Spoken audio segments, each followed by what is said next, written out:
दोस्तों नमस्कार। आइए आज हम लोग देखते हैं क्लास टेंथ के आज देखेंगे हम लोग हिंदी। ये मेरा पार्ट जो है, ये पार्ट मेरा 3 है। पार्ट 2 आप लोग नहीं देखे हैं, इस वीडियो में के डिस्क्रिप्शन में नीचे आप लोग इसको लिंक दे देंगे। आप लोग जाइएगा जल्दी से उस वीडियो को देख लीजिएगा। ये इतना महत्वपूर्ण होने जाने वाला है जो आपका हिंदी क्लास 10th में होगा। आप लोग पेपर देख आइएगा और इसको मिला लीजिएगा। अगर इसमें से प्रश्न नहीं आएगा तो फिर आप जो भी कमेंट कर सकते, कोई दिक्कत नहीं।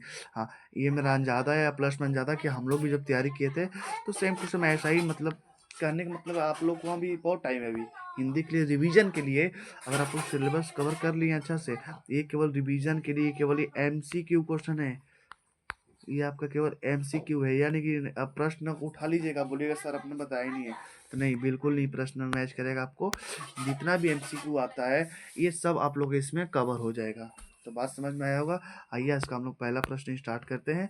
और अगर नए हैं तो आप लोग लाइक करिएगा, सब्सक्राइब करिएगा, अपने दोस्तों के पास इसको शेयर भी करिएगा।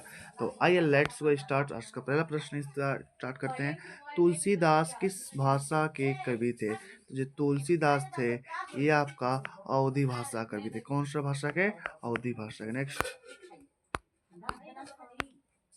रामचरितमानस की रचना किसने की है? ये बहुत बार आ चुका है। रामचरितमानस की रचना किसने की है? ये बहुत बार आ चुका है। तो इसको किसने की है?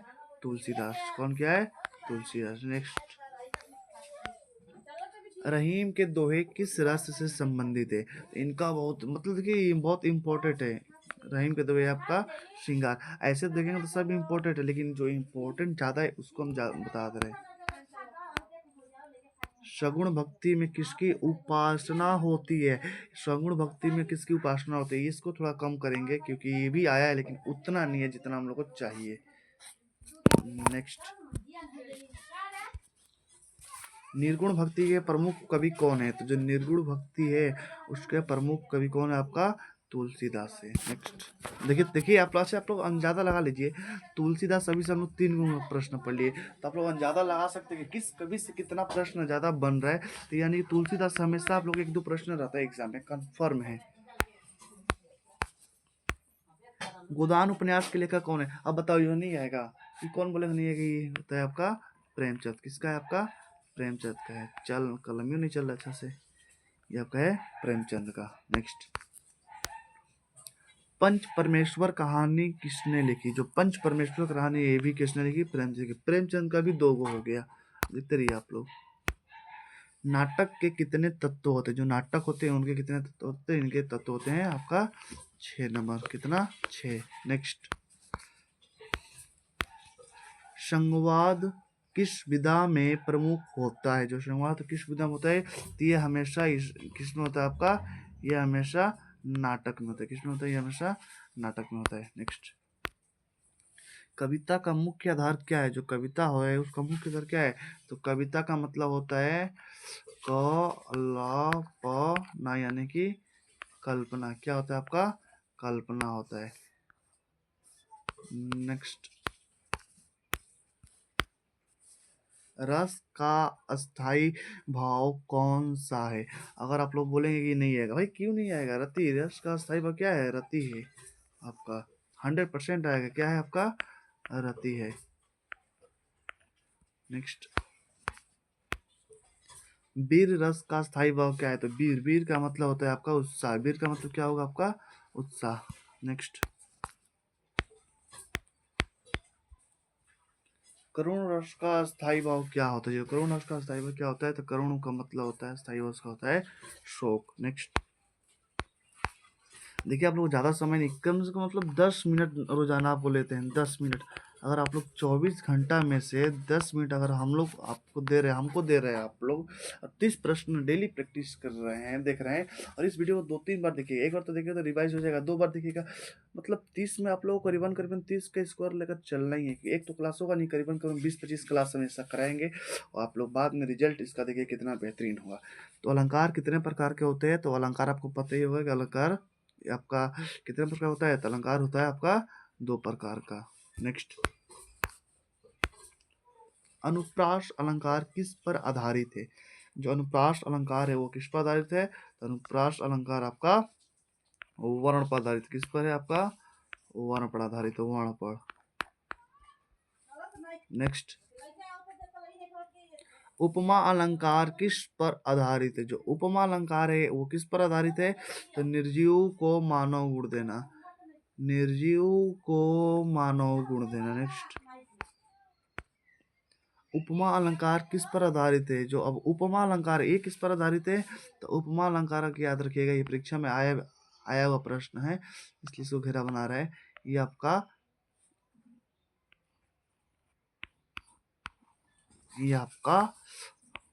अर्थ पर आधारित है, तो क्या हो जाएगा मेरा? हो जाएगा अर्थ। नेक्स्ट, मानवीकरण अलंकार में क्या होता है? मानवीकरण अलंकार में हमेशा मानवीकरण, निर्जीव को मानव गुण देना, मानवीकरण यानी कि मानव को गुण देना। कौन सा? तो निर्जीव। छंद का संबंध किससे है? छंद जो है उसका संबंध किससे है? तो छंद का संबंध आपका मात्रा है, बोलता है छंद में कितनी मात्राएं होती है, ये सब है। नेक्स्ट, दोहा छंद में कितनी मात्राएं होती है? देखिए आइए, छंद का संबंध किससे होता है? मात्रा में, लेकिन दोहा छंद में मात्रा कितनी होती है? तो आपको याद रखना है 48। कितना होती है? 48। नेक्स्ट, चौपाई छंद में कितनी मात्रा होती है?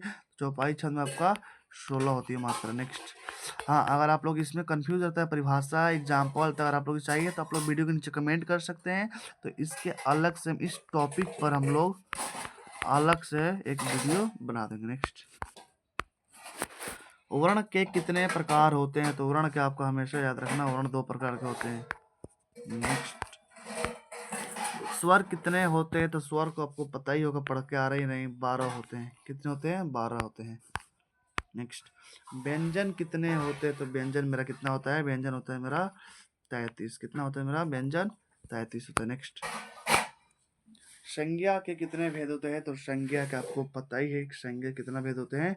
तो संज्ञा का आपका होते हैं 4 भेद होते हैं। संज्ञा कितना भेद होते हैं? संज्ञा का 4 भेद होते हैं। नेक्स्ट, राम किस संज्ञा का उदाहरण है? तो जो राम है वो किस संज्ञा का उदाहरण है? तो ये व्यक्तिवाचक संज्ञा। अगर व्यक्ति का नाम आ गया हो गया व्यक्तिवाचक संज्ञा, हो व्यक्तिवाचक समूह। किसी समूह का नाम आया, झुंड का नाम है, उसको बोलेंगे हम लोग समूहवाचक संज्ञा। नेक्स्ट, लड़का किस संज्ञा का उदाहरण है? जो लड़का है वो किस लड़का? तो लड़का नाम से अच्छा, मतलब हम बोल दिए लड़का, तो लड़का सब कौन सा लड़का? नहीं ना, एक लड़का क्या कर रहा है? ये अपना, ये अपना जाति का बोध कर रहा है। अच्छा, ये क्या लड़का क्या कर रहा है? तो अपना जाति का बोध कर रहा है। जब जाति का बोध करते हैं मतलब किसका हो जाएगा? जातिवाचक हो जाएगा। नेक्स्ट, ईमानदारी किस संज्ञा का उदाहरण है? ईमानदारी ये क्या है? भाववाचक। ईमानदारी कितना, ईमानदारी नहीं, इसको भाववाचक है। नेक्स्ट, विशेषण क्या बताता है? तो विशेषण हमेशा क्या बताएगा? सर विशेषण, इसको पढ़ेंगे हम लोग कैसे? विशेषण, वि मतलब होता है आपका विशेषता,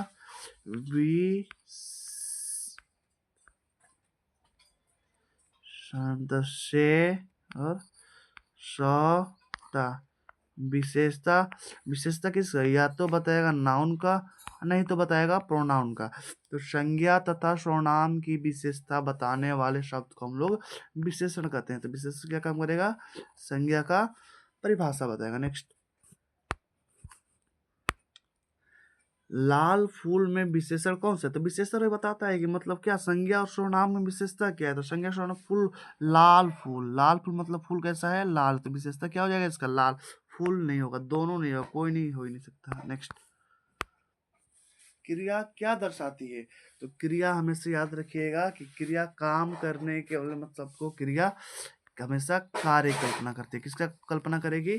कार्य करेगी। नेक्स्ट, तो ये आपका 80 प्रश्न यानी कि पार्ट जो 3 है मेरा, ये जो पार्ट 3 है मेरा, ये होता है आप लोग का आज कंप्लीट। अगले में हम लोग अब कल से क्या देखने वाले हैं? अब एक सेकेंड, ये पार्ट 3 आपका हो गया कंप्लीट। अगर हम लोग अब है कल इस कल हम लोग लाने वाले हैं कौन सा, तो कल हम लोग लाएंगे इसका पार्ट 4 लाएंगे। कौन सा लाएंगे? पार्ट 4। ये जानिए 2026 के लिए एकदम इतना महत्वपूर्ण है, इसका बहुत रोल होने वाला है। तो ये उम्मीद करते हैं कि आप लोग सेशन अच्छा लगा होगा, और अच्छा लगा होगा तो इसको लाइक करिएगा, सब्सक्राइब भी करिएगा और अपने दोस्तों के पास शेयर करिएगा। एक महत्वपूर्ण सूचना है आप लोग से कि आप लोग अगर कुछ में दिक्कत होता है तो आप लोग सीधा इसको कमेंट कर सकते हैं। क्या कर सकते हैं?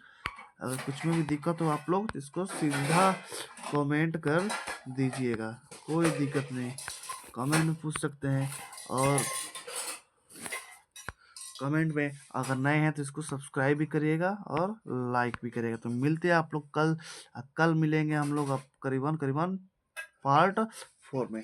तब तक के लिए धन्यवाद। जय हिंद, जय भारत। इसको रिवीजन करना मत भूलिएगा। धन्यवाद।